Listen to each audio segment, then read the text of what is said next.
Shalom, nous allons étudier le Daf Kaf de Masechet Sanhedrin et nous reprenons quelques lignes à la fin du Daf Yutet Amudbet, à peu près 5-6 lignes. La Gemara va continuer d'expliquer ce passage-là sur Paltiel, Ktiv Palti ou Ktiv Paltiel. Donc Palti et Paltiel, c'est le mari à qui on a donné la femme de David Ameler, qui est ici non pas Merav mais Michal, donc celle qu'il a vraiment épousée selon tout le monde, et qui finalement a tout donné été donnée à Paltiel. Et là, pour le coup, Paltiel ne pouvait pas la toucher.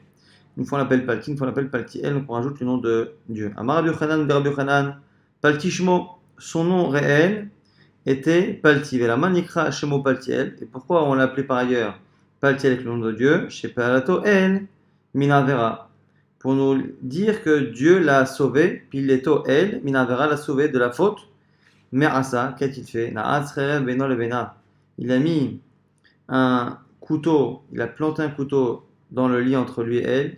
Véhamar, il a dit, Kol ansek badavarze, idake becher, tout celui qui franchit des limites dans le domaine de l'intimité sera tué. Donc en gros, il a fait en sorte que ni elle ni lui ne puissent franchir le pas. Il a été contraint de vivre sous le même toit que cette femme parce que le roi la lui a donné, mais il savait qu'en réalité, elle était alchiquement mariée à David Améler. Véactive, l'Agma nous dit pourtant, c'est marqué par ailleurs, que lorsque euh, Michal est revenu à David Améler, Ita Isha, son mari est venu l'accompagner.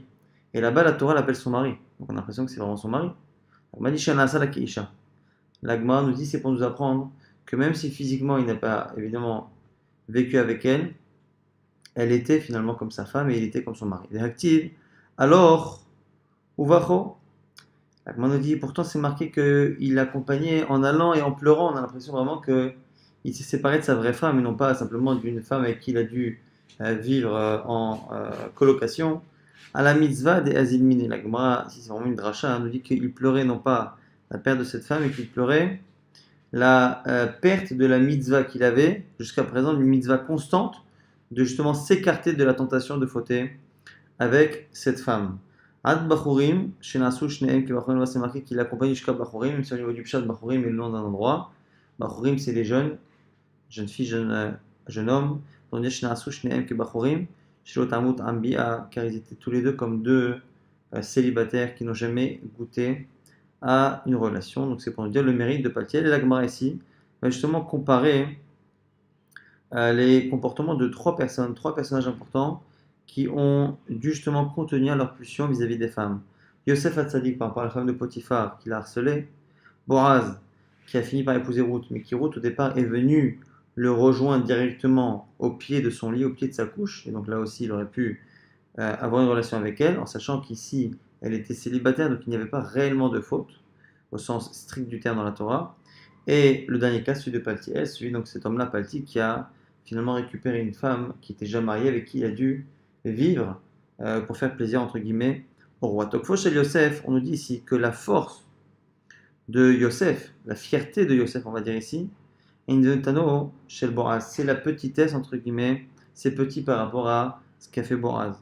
Tokfo chez Boaz, et la fierté de ce qu'a fait Boaz, c'est quoi? C'est Nuto Shel Palti Ben Aish. C'est finalement pas grand chose pour Palti Ben Aish. Yosef Hatzadik, pourquoi? Parce que finalement, elle était complètement interdite, la femme de Potiphar, elle était chétiche. Alors que pour Boaz, elle était autorisée.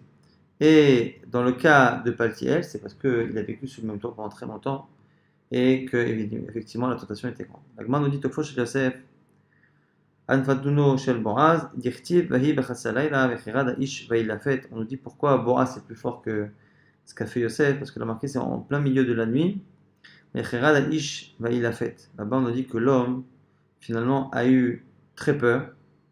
Et ici l'expression vailafet est commentée par la Gemara. Maintenant vailafet, Amar avshinasa besaro keraché lefatot. Ici, le verbe vaïlafet est une allusion selon le Midrash à un légume. Et ici, c'est une allusion finalement à l'effet, on va dire, physique que la tentation de cette femme qui est Ruth a pu faire à Boaz. C'est pour nous apprendre effectivement que la tentation était très forte. Tokfo shel Boaz, On a dit que la fierté de ce qu'a fait Boaz, qui est beaucoup plus grande que ce qu'a fait Yosef, malgré tous ses petits, et une tanuto chez Palti Ben Yaïch est petit par rapport à Palti Ben Yaïch, qui est d'Amram, comme ce qu'on a dit, que finalement, la difficulté de Palti, c'était que c'était constant. C'est pas une fois que Ruth est venue avec chez Boaz, c'est pas une fois que la femme de Potiphar est venue le tenter, c'est finalement pendant des mois et des mois qu'il a vécu avec cette femme-là. Amar Rabbi Yochanan, Ma'dirtiv Rabot Banot Asuchaïd Vatalit Akulana, dans le même genre, on fait des drachot par rapport au passage de Michelet qui, au sens propre du terme, vient nous décrire les qualités de la femme juive, en disant là-bas, Rabot Banot Asuchaïd, il y a beaucoup de femmes qui ont fait des grandes choses. Ve'at Alit Akulana, et toi qui as les qualités qu'on a citées précédemment, Alit Akulana, tu as finalement dépassé toutes. Ici, on nous dit c'est aussi une allusion aux qualités des personnages qu'on a cités précédemment. Rabot Banot Asuchaïd, beaucoup de femmes ont fait de grandes guerres, de grandes choses. Zé Yosef ou Boaz, c'est Yosef ou Boaz qui ont fait des choses effectivement grandes. Mais Atalit al-Kullana, et quand on dit, mais toi tu étais au-dessus de tous, de toutes, c'est qui? C'est une allusion à Pati Ben Laish. Amar Rav Shmuel, Manachmadi Amar Rabbi Yonatan, au nom de Rabbi Yonatan, on dit Maïdirtiv, Sheker Achen Ve'el Vayofila aussi. À la fin de ce passage là-bas de Shetraïl, on dit là-bas Sheker Achen, la grâce est mensonge, Ve'el Ayofi, et la beauté n'est que vanité. Et à la fin, on dit Isha Yarat Hashem Titalal, la seule femme digne de louange, c'est celle qui a la crainte du ciel. Sheker Achen, c'est quoi la grâce qui est mensonge? C'est Yosef.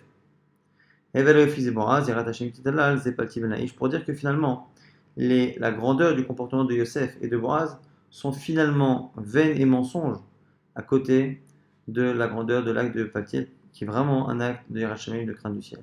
D'abord, après, autre explication légèrement différente. Sheker Achen, Zedoroshel, Moshe Rabbeinu, ça fait allusion à plusieurs générations qui ont connu la Torah, mais finalement pas de la même manière. La génération qui est considérée comme étant une grâce qui est mensonge, c'est la génération de Moshe Rabbeinu qui connaissait la Torah par le Har Sinaï. Vehevel Ayofi. Et quand on dit que la beauté est vanité, Zedoroshel Yoshua, c'est la génération de Yoshua Bin Nun. Et Ratachem Ititalal Zedoroshel Chizkia. La plus grande, c'est la génération de Chizkia qui était une génération où on dit qu'on n'a jamais trouvé d'ignorant dans tout l'Israël. Autre explication légèrement différente de Vacher, Sheker Achen, Zedoroshel Moshe Yoshua. Sheker Achen, le mensonge de la grâce, c'est une lésion à la fois à la génération de Moshe et celle de Yoshua. Mais Hevel Ayofi, et la beauté qui est vaine, c'est la génération de Chizkia, où il n'y avait que des gens qui connaissaient la Torah. Mais le top, Yarat Hashem Kitalal, ce qui représente justement, ce qui est digne de louange, ce qui est la Yarat Hashem, Zedorosh Rabbi Yehuda vers Rabbi Elai, c'est la génération de Rabbi Yehuda vers Rabbi Elai, sur laquelle on disait Moalav, al Rabbi Yehuda ben Elai, Shayu Shishat Talmidav, Talmidim Kassim Betalei Tachat, lorsqu'il va Torah, qu'il y avait 6 élèves qui pouvaient se coucher sous la même couverture et étudier la Torah, c'est-à-dire que les gens étaient capables vraiment de mettre de côté tout le plaisir et le confort matériel pour pouvoir être en sec bateau. On prend une nouvelle Mishnah, Met Lomet, Enotsem Petach Baltaim, chez on parle du roi. Lui aussi, on va parler de tous les sujets qu'on a évoqués pour le Kohen Gadol. S'il a un décès dans son entourage, il ne peut pas sortir du palais pour faire la Levaya. Rabbi Yehuda Omer, Rabbi Yehuda dit Imrotzelat Zetacha Remita, Yotse. Toujours Rabbi Yehuda qui dit qu'en fait, le roi a la possibilité d'être Mochal. S'il veut, il le fait. Il n'est pas obligé, mais il peut le faire. D'où on le sait, chez Kamsim Ben David, on l'a vu pour David Ameler, chez Acha Mitato, chez l'Avner, qui a fait la Levaya de Avner. Avner qui était un grand personnage, et David Ameler est parti accompagner Shinema Ameler David, c'est marqué là-bas que David Ameler a suivi le convoi de Avner. Amrolo, Chachamim lui ont dit mais non, c'est pas une preuve. Là-bas, Loayadava, et là, les failles c'est Aram. Là-bas, c'était spécial. Avner s'était opposé par le passé à David Ameler. Et lorsque Avner a été tué par Yoav, David Ameler a cru, avec raison justement, que le peuple allait le soupçonner d'avoir prévu son élimination. Et donc pour cela, il est venu et il a fait vraiment une marque de kavod particulière à Avner pour montrer justement qu'il n'était pour rien dans la mort d'Avner. Donc c'est là-bas c'est spécial, c'était pour éviter que le peuple se rebelle et qu'il perde la royauté, mais ça ne veut pas dire que de manière générale, il peut choisir de le faire pour son père ou pour sa mère. Donc chez Mavrinoto, lorsqu'on fait la Seouda des endeuillés, et que l'endeuillé ici, le roi, Kola Subim al Ares, tout le monde est assis par terre, mais ça va la Dargash. Et lui, il est assis sur Dargash. Dargash, on verra, c'est une sorte de lit. Alors, on verra que d'un côté, le roi ne peut pas s'asseoir au même niveau que tout le monde, d'un côté, il ne peut pas s'asseoir non plus sur un endroit qui est normal. Pourquoi, hein? Parce qu'on sait très bien que celui qui est endeuillé doit normalement changer ses lits, ses matelas, doit le retourner, ne doit pas s'asseoir de la manière habituelle. Donc c'est la raison pour laquelle ici, on va essayer d'expliquer, de comprendre c'est quoi ce dargash. L'agma reprend la Mishnah Tanor Banan, Makom Shenagu Anashim Latzet, Achar Amita Yotzot. Si l'habitude dans un endroit est que les femmes sortent pour faire lever à tamet, accompagner le mort, on le fait.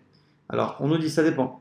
Si l'habitude c'est qu'elles le fassent après, derrière, elles le font. L'ifnei Amita Yotzot. Si c'est avant, avant. Donc du coup, le fait que les femmes accompagnent devant ou derrière, ça dépend du minag. Rabbi Yehuda nous dit Omer, l'am nashim l'ifnei Amita Yotzot. Lui dit non, les femmes sont toujours devant.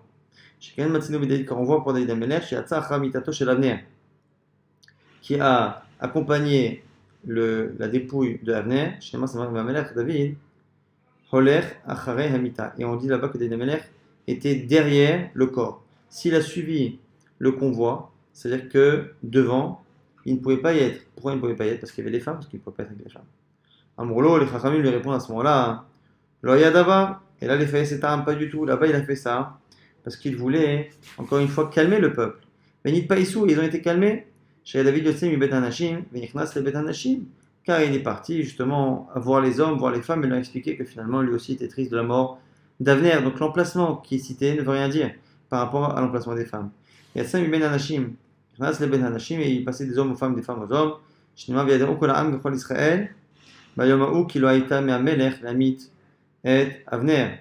Et car là-bas, tout le peuple d'Israël a su, tous ces hommes et femmes ont su que ça ne venait pas de David Amelech, que justement Evner a été assassiné.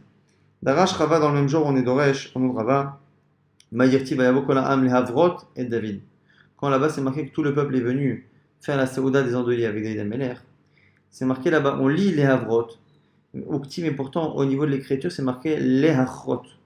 Le Kaf et le Va sont deux lettres qui se ressemblent, c'est écrit un Kaf, mais nous on a une Kabbalah de lire un Bet. On dit quoi avec Arinan? Les Havrot. On l'écrit les Hachrot, mais on le lit les Havrot. On veut dire que les deux sens coexistent. Batrila, les Hachroto ou le Basof, les Havroto. Ce qui est écrit, c'était leur intention première. Ce qui est lu, c'est finalement ce qui s'est passé en réalité. C'est-à-dire, ils sont venus au départ pour les Achrito, c'est l'enlever, l'exterminer, le tuer, l'enlever du pouvoir, parce qu'ils pensaient qu'il avait tué Abner.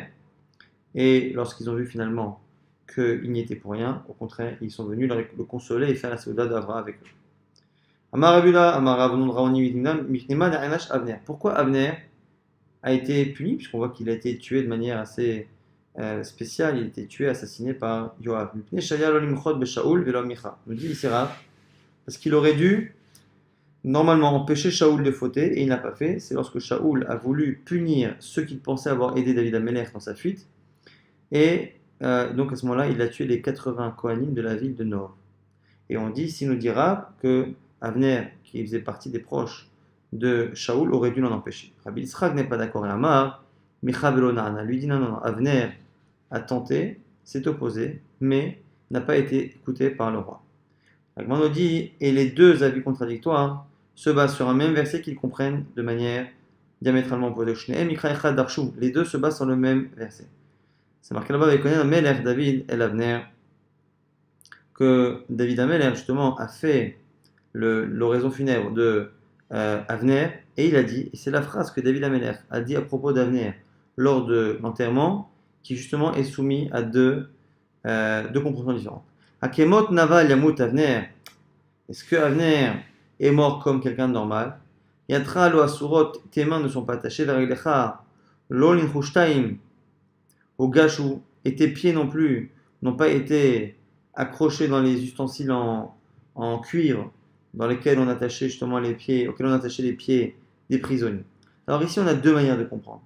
Est-ce que ici on a une allusion au fait qu'il aurait dû s'opposer, qu'il n'a pas fait ou pas? Celui qui dit que Avner a fauté, l'allusion se retrouve dans les paroles de David Amelech. Achikamar, c'est ça la kavana de David Amelech. Mais dis-moi, tu n'avais ni les mains ni les pieds liés lorsque Shaoul est parti tuer la ville de Nov. Tu aurais dû au moins parler, personne ne t'empêchait de parler, tu n'avais pas les pieds des mailliers. Pourquoi ne l'as-tu pas empêché? C'est pour ça que tu es mort comme Bene Avla, comme des gens qui ont fait de mauvaises choses. Ou Mandama, Mechavelo Nana, selon Rabbi Yitzhak, qui dit au contraire, il s'est opposé mais qu'on ne l'a pas écouté. Il faut lire la phrase de David Ameler comme étant un étonnement. Itmahouye, matma, il s'étonne. Akemot Naval, Yamut Avner. Pourquoi Avner n'est pas mort comme n'importe quel homme? Il n'avait ni les mains ni les pieds liés. Ici, ce sont des allusions aux manières que l'on a d'attacher les prisonniers, donc les gens qui ont fauté. Mais puisque tu t'es opposé à la faute de Shaoul, tu n'as ni le statut d'un prisonnier qui a les mains ou les pieds attachés. Maï et donc la fin qui dit qu'Inpol ifne bene avla, la falta qu'il est tombé comme quelqu'un qui s'est mal comporté, c'est un étonnement. Pourquoi est-il tombé finalement comme quelqu'un qui a fauté? Donc là on a expliqué ce verset là. Maintenant, selon celui qui dit que Shaoul Améler a reçu une remontrance de Avner, mais il ne l'a pas écouté, la question revient, pourquoi Avner, selon cet avis, a été puni? Amar Rav Nachman bar Yitzhak, on nous dit, à cause d'autre chose, chez Shiha Malchut ben David, Shte Shanim Umersa, car il a retardé le début de la royauté de David Améler de 2 ans et demi, en nommant le fils Ishboshet, le fils de Shaoul, comme roi à la place de David Améler. Donc chez Mavrin Oto, on a dit que le roi, lorsqu'on venait faire la Saouda après l'enterrement de son proche, tout le monde était assis par terre et lui sur ce qu'on appelait Dargash. La Gemara dit Maï Dargash, c'est quoi Dargash? Et Oula ici nous propose un pshat. Amar Oula Arsa Degada. Arsa Degada. Arsa c'est un lit. Degada c'est un lit de Mazal.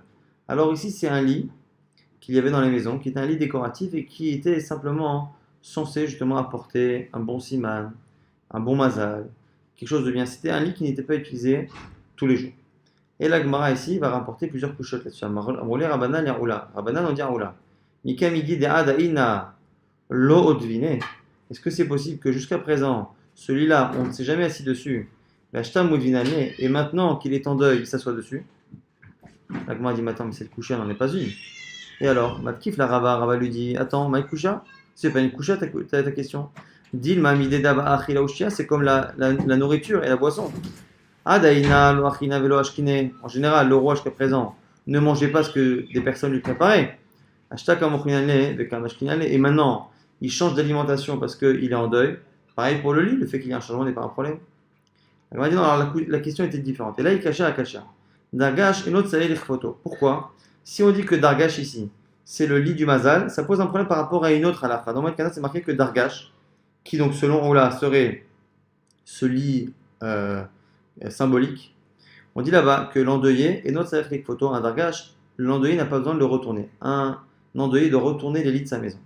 Et là, Zokfo, il le laisse dresser. Il y en a qui disent qu'il le laisse tel quel, il y en a qui disent qu'il le met sur le côté. Bon, oui, ça kadata, arsa degada. Et si tu veux dire que Dargash, c'est ce fameux lit-là qui est là pour le siman, à Maïnot Salif photo, pourquoi ne pas devoir le retourner? Pourtant, c'est marqué Vehatania, à Kofed Mitato. Pourtant, c'est dit celui qui doit retourner son lit, donc celui qui est endeuillé, l'homme Mitato Bilvad ou Kofé, il ne doit pas simplement retourner le lit qu'il utilise. Et la Kol Mitot Sheshlo Betor Beto Kofé, tous les lits qu'il a dans sa maison, c'est-à-dire que non seulement les lits qu'il utilise, et même ceux qu'il n'utilise pas, donc du coup, le Arsa des Daga devrait également l'être. La commande du Maïkoucha, il n'y a pas de Koucha, Dilma Mide Davamita, Miuchedet les Kelim.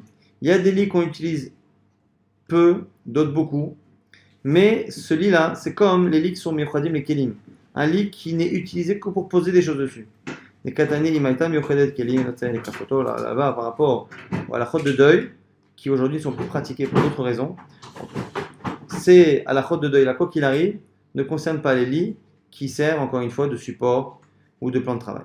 Et là, Ikashia, Hakashia. Donc la Gemara continue d'essayer de comprendre quelle est la couche. Parce que jusqu'à présent, les questions qu'on a pensé comprendre sur Oula sont des questions que la Gemara n'a pas trouvées très complexes. Hakashia, c'est ça la couche. Rabban Shimon ben Gamliel Omer, Dargash. Comment c'est possible de dire que Dargash est ce lit-là? Parce que là-bas, c'est marqué Dargash Matir Karvetin.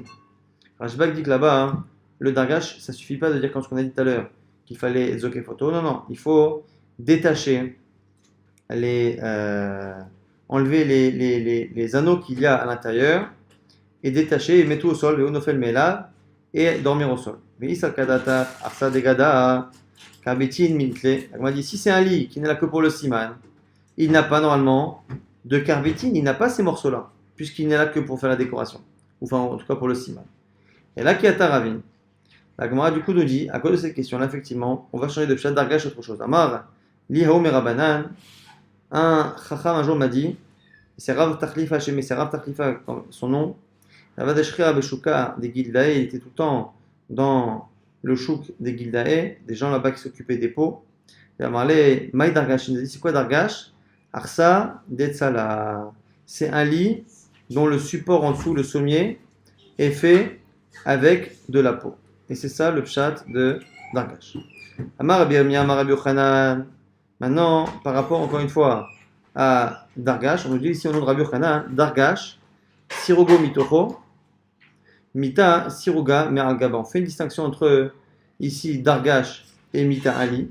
Dargash, finalement, toute la partie qu'on attache, donc en général on utilisait soit des cordes, soit ici une peau en cuir et à l'intérieur des cordes pour soutenir en fait le matelas.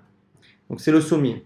Et on nous dit ici qu'une des différences qu'il y a entre Dargash et Mita, c'est que ces cordes-là dans le Dargash sont tout en dessous du sommier. Et donc finalement, on a le matelas qui s'intègre un peu dans le sommier. Alors que Mita, Siruga, les cordes que l'on met sont mises par le dessus. Et donc le matelas a tendance à être complètement en hauteur. Mais on objecte à cela qu'il y a mais matin avec Kabbaling Touma. À partir de quand un ustensile en bois reçoit la Touma, il reçoit la Touma à partir du moment où il est utilisable. Amita et Harissa, le lit. Harissa, c'est le lit pour bébé.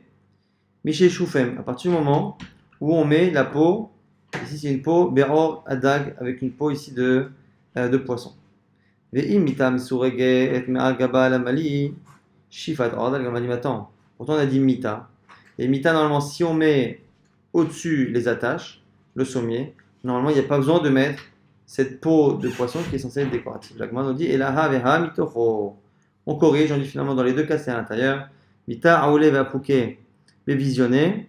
Dargash aoule va pouke bavakata. On nous fait ici une distinction que on a dans le cas du Mita, dans le cas du lit, on a les cordes qui sont justement qui servent de sommier, qui ont tendance à rentrer et à sortir dans les trous du sommier. Et Dargash, c'est un peu différent, c'est que finalement on a une peau et on a les cordes qui ont tendance à rentrer et à sortir de la peau. Donc on a ici la distinction entre Mita et Dargash. Dans Mita, c'est par rapport au trou qu'il y a dans le lit, dans le sommier, que les cordes rentrent et sortent, alors que dans le cas de Dargash, c'est par rapport à une peau en cuir. Amar Rabbi Yaakov, Amar Rabbi Yoshua ben Levi, Al-Chak Rabashbag, la Gemara dit Al-Chak comme Rashbag, que finalement il faut bien démonter une partie, il faut démonter et mettre au sol le sommier du Dargash. Amar Rabbi Yaakov Barami, Ita Shenaklite Ayotzin, Zokfa Vedayo. On nous dit ici que lorsque on a un lit, Ita Shenaklite Ayotzin, dont les pieds sont dressés et sont fixés les uns aux autres, et à ce moment-là, on ne peut pas complètement le retourner. Zokfa, dans le cas où on n'a pas la possibilité de retourner complètement le lit, parce que les pieds du sommier sont impossibles à dévisser, à ce moment-là, on a tendance à être zoket. Le zoket, là aussi, qui dit c'est de le laisser tel quel, et qui disent que c'est le mettre sur le côté, même si dans les lits actuels, ce sera un peu compliqué de dormir. En tout cas, on a terminé ces halachot-là de lit et de zoket et tamita, de ofer et tamita, même si aujourd'hui c'est plus applicable. Et on a une nouvelle Mishnah, Motsi, le Milchemet, Arashut, le roi peut sortir pour une guerre qui n'est pas les guerres de mitzvot du début du règne de Yoshua bin Nun, Alpi Bezdin, Shel Shvaim Echad, en fonction de l'accord du grand Sanhedrin de 71. Ou pour rester à Sot Loderer, et il peut casser toutes les barrières qui que nécessite son passage pour aller le plus rapidement vers le champ de bataille, même s'il passe par des chemins privés. Personne ne peut l'en empêcher. Et la largeur qu'il prend pour son chemin et son armée n'a pas de limite. Et lorsqu'il y a un butin de guerre, tout le peuple lui apporte le butin et lui prend la plus belle part en premier. L'Agma s'étend sur le début de la Mishnah, qui dit que le roi ne peut sortir en guerre qu'avec l'accord du grand Sanhedrin, ce qui a déjà été dit dans la première Mishnah du premier Pérec. On a dit En motzim le milchama reshut. Et là, c'était marqué déjà qu'on ne peut pas sortir en guerre sans l'accord du Bedin. La Gemara dit Aïdi Tana Kolmi de Mener, Tananami, Motzin, les Milchemet. Tu as raison. Mais en fait, comme ici, là-bas on parlait de ce qui nécessitait un Bedin de 3, de 23, de 71. Pour 71, on avait dit entre autres la guerre. Et là maintenant, comme le nouveau sujet c'est le roi, on dit tout ce qu'on peut faire et peut ne pas faire. Et au passage, on redit à nouveau qu'il doit partir en guerre. Et donc effectivement, on mentionne 71. Mais ici, c'est pas essentiel. Maintenant, la Gemara fait référence à autre chose. Vous savez que lorsque le premier roi a été demandé, il a été demandé du temps de Shmuel. Shmuel était un prophète extraordinaire, un prophète également. Il était un juge. Et lorsque Shmuel a commencé à vieillir et que ses enfants n'ont pas suivi son chemin, le roi a demandé à un roi, le peuple a demandé à un roi, comme tous les autres peuples, pour aller devant nous en guerre, ainsi de suite. Et Shmuel à ce moment-là demande à Hachem, Hachem lui dit écoute leur volonté, mais préviens-les. Et Shmuel à ce moment-là les prévient, il dit vous savez, voilà, vous allez choisir un roi, mais sachez que ce roi-là prendra vos filles pour travailler dans ses cuisines, prendra vos fils pour le servir dans le palais, il prendra vos chevaux, il prendra vos terrains quand il veut, il pourra se comporter finalement, vous risquez d'avoir un roi qui risque de se comporter un peu comme un dictateur. Et nous dit ici, Shmuel, et ça va être une marloquette ici dans la Gemara, que tout ce qu'a dit Shmuel, si Shmuel a dit que le roi risquera de faire ça, c'est qu'il estime que c'est son droit. Donc Shmuel les a prévenus qu'à partir du moment où le roi a des droits si étendus, attendez-vous à ce que le roi en profite. Ra, par contre, n'est pas d'accord. Il dit Velon et moi parachazo, et la leim alehem. C'est pas vrai, le roi n'a pas ces droits-là. Mais comme parfois ça arrive, il a décrit les situations les pires en laissant croire que c'était peut-être autorisé, donc probable, mais simplement pour leur faire peur, ce que la Torah dit chez Neymar, Som Tassim Alecha Melech. Tu nommeras un roi sur toi. Chez Te'eimato Alecha, on a vu de là, on voit qu'on a une mitzvah de craindre le roi. La Gemara nous dit que cette marloquette, Rabbi Shmuel, qui est une marloquette entre Amoraïm, existait déjà à l'époque des Tanaïm, qui est Tanaï. Rabbi Yosef, mais Akalamo Parashat Melech, Melech Mutarbo, tout ce que Shmuel a prévu là-bas, dans l'histoire du roi, le roi a l'autorisation de le faire. Rabbi Yudah n'est pas d'accord, mais l'onema Parashazo et la Kedelaïm Aleim, tout ça il a dit pour faire peur. Shneimar, Som Tassim Alecha Melech, comme c'est marqué là-bas, il faut placer sur toi un roi. Shteimato Alecha, que sa crainte soit sur toi. Vechen, Aya Rabbi Yudah Omer, et ainsi disait Rabbi Yudah. C'est la suite de la Braïta. Shalosh mitzvot nisavu Israël mechnisatam le'aretz. 3 mitzvot incombés au peuple juif en rentrant en Israël. Amid la melech, nommer un roi.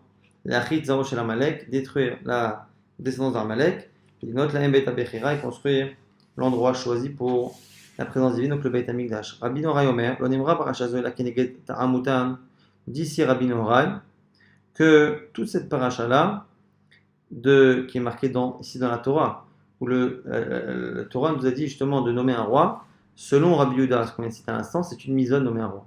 Selon Rabbi Nehorai, c'est pas une mitzvah. Dans l'absolu, il ne devrait pas y avoir de roi, c'est pour ça que Shmuel et Hachem n'étaient pas contents de la demande des bénis Israël. Simplement, quand la Torah dit tu mettras un roi, la Torah a prévu le mauvais comportement des bénis Israël, et si les bénis Israël se comportent mal, à ce moment-là, tu mettras un roi et que tu le respecteras, mais sinon, non. Ça, c'est à cause du mauvais comportement des bénis Israël. Shnema va Martha, Asimala Meler, qui croit la Goïmesh, comme c'est marqué dans la Torah. Si un jour il arrive que tu demandes un roi comme toutes les autres nations, à ce moment-là, tu le choisiras comme ci et comme ça. Rabbi Lazar, Rabbi Yossi Omer, Zekenim, Shebador, Kaogen, Sha'alou. Et ici, Rabbi Lazar, Rabbi Yossi, a l'air de faire une petite nuance en disant que c'est ni une mitzvah, ni quelque chose interdit, ça dépend comment c'est fait, et ça dépendait en fait des parties du peuple. Les sages ont demandé comme il faut. Tena Lanou Meler, les Shoftino, ils ont demandé un roi pour les juger. Mais après, c'est marqué dans le texte qu'ils ont demandé un roi pour faire comme tout le monde. Et là, c'est le peuple qui a finalement créé une sorte nourri un complexe par rapport au peuple environnant. Mais arrête, Shebahen, mais les ignorants dans le peuple, Kilkelou, se sont finalement dévoyés en disant Shnema Vainu, Gamnanachnu, Kechol Ashgoim, ou Shfatanu, Malkenu, Viatsa Lefanenu. Et nous serons à ce moment-là comme tous les autres peuples. Et notre roi nous jugera, il sortira devant nous et il fera nos guerres, ainsi de suite. Tanya, une braïta toujours dans le sujet Rabbi Yossi Omer. Shalosh mitzvot nisavu Israël vechnistan la'aretz. Toujours les mêmes 3 mitzvot qui ont commencé en rentrant dans Israël. La mila melech ou la chizor shel Amalek. Yot la mbet abechira. C'est le fait de nommer un roi, le fait de détruire la descendance d'Amalek et de construire Bet Hamikdash. Ve'ini odea eze mehen trila. Et à la base, je ne saurais pas laquelle passe avant laquelle au niveau de la chronologie. Shehu Omer, lorsque on voit, c'est marqué là-bas, Ki yad al-kesya milchama l'Hashem ba'amalek. Ki yad al-kesya.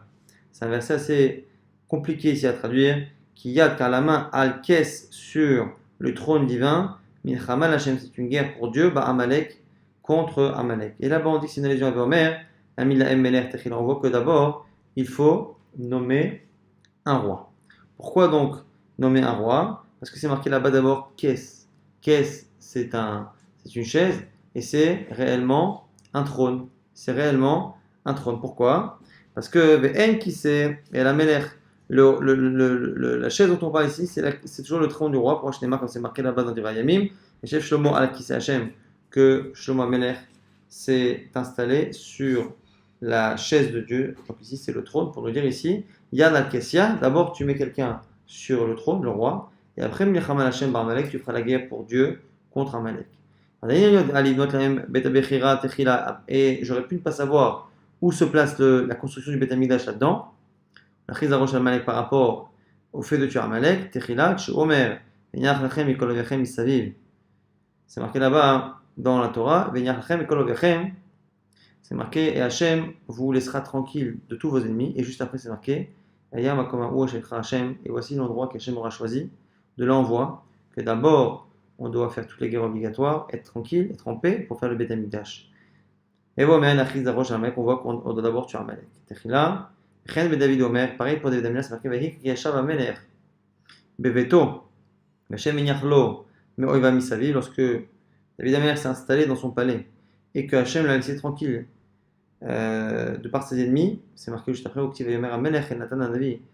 Le roi s'est adressé à Nathan, Re'ena Nochi Yoshev Bevet Harazim, Echule, Varon Elokim Yoshev Betor Airea. C'est là que l'idée a commencé à émerger de construire le Beth Amikdash. Donc d'abord, nommer un roi, et c'est en nommant un roi qu'on peut commencer à faire la guerre d'Amalek, et c'est une fois qu'on a détruit Amalek, qu'on est en paix, qu'on peut construire le Beth Amikdash. Amar Resh Lakish, une Resh Lakish, Batri la Malach Shlomo, al Ailonim, Shnema, Veshev Shlomo, al Kisei Hashem. Au début, Shlomo Amelech était le roi sur les forces, même supérieures, même les Shedim, comme c'est marqué que Shlomo s'est installé sur le trône d'Hachem, le passage qu'on a cité il y a quelques instants. Ou le Bassof, et à la fin, il n'est devenu roi que sur terre.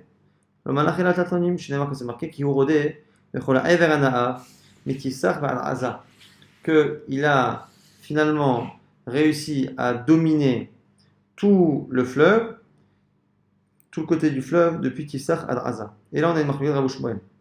Chadamar Tifsar Besofarolam, Aza, Besofarolam. Nous dit, premier avis, un qui pense que ce sont deux villes aux deux coins du globe, pour dire qu'il a dominé tout le globe. Chadamalodi n'a pas dit tout Tifsar vers Aza. Bahade Hadade Habuyadve. C'était deux villes proches. Donc, Shem Shemalach Tifsar vers Aza, car Malach Akolam Kulos, pour nous dire l'intensité de son règne. Non pas l'étendue on la connaît, elle est énorme, mais c'est pour dire que son intensité est comme si il dominait deux villes voisines. Ou le Bassof, et à la fin, après avoir dominé les cieux, finalement que la terre, l'Omalach Ela Israël, il n'a été roi que d'Israël. C'est marqué Ani Kohelet, je suis Kohelet, Haïti Melech al Israël, j'étais roi sur Israël. Ou le Bassof, et à la fin, l'Omalach Ela Yerushalayim, plus sur Yerushalayim. Je sais pas quand c'est marqué, il vrai Kohelet Ben David Melech Yerushalayim. Je suis les paroles de David, de Kohelet, le fils de David, roi de Jérusalem. Ou le Bassof, et à la fin, l'Omalach Ela Mitato, que sur son lit. Je sais pas quand c'est marqué, Hine Mitato chez Shlomo, voici le lit qui est à Shlomo. En tout cas, ici, on est vraiment dans des drachot, hein, c'est pas forcément du pshat. Ou Bassof, à la fin, l'Omalach Ela Al-Maklo, il n'a été roi que sur son makel. Alors, makel en général, c'est le bâton, mais on verra ici qu'il est marqué. Chez les marques, c'est marqué Zaya Chelki, Ikol Amali. Voici finalement ce qui reste de tout mon effort. Et Rabbi Shmuel nous dit là-bas, Chadamar Maklo, Chadamar Gundo. Un dit que c'était son bâton, l'autre il dit que c'était Gundo, son talit, son vêtement. Maintenant, la question c'est une fois qu'il a perdu tout cela, est-ce que Shlomo Amelech est redevenu ce qu'il était? Adar ou lo Adar, est-il revenu ou pas? Là aussi, Rabbi Shmuel, Chadamar Adar, Chadamar lo Adar. Un il dit il est revenu, l'autre il n'est pas revenu. Madamar lo Adar, celui qui dit qu'il n'est pas revenu, Melech, Vehediot. Il pense qu'il a été roi et que finalement il a terminé sa vie comme un simple sujet. Ou Madamar Adar, celui qui dit qu'il est revenu. Melech, Vehediot. Melech, il est devenu roi, après il est devenu. Il a perdu son statut et il est devenu roi à la fin. Encore une fois, on a vu ici beaucoup de rachot par rapport à Shmuel, par rapport à Palti. Encore une fois, toujours distinguer ce qui est du pshat et ce qui est du midrash en fonction, encore une fois, du rapport que ça peut avoir avec le caractère historique de ces faits.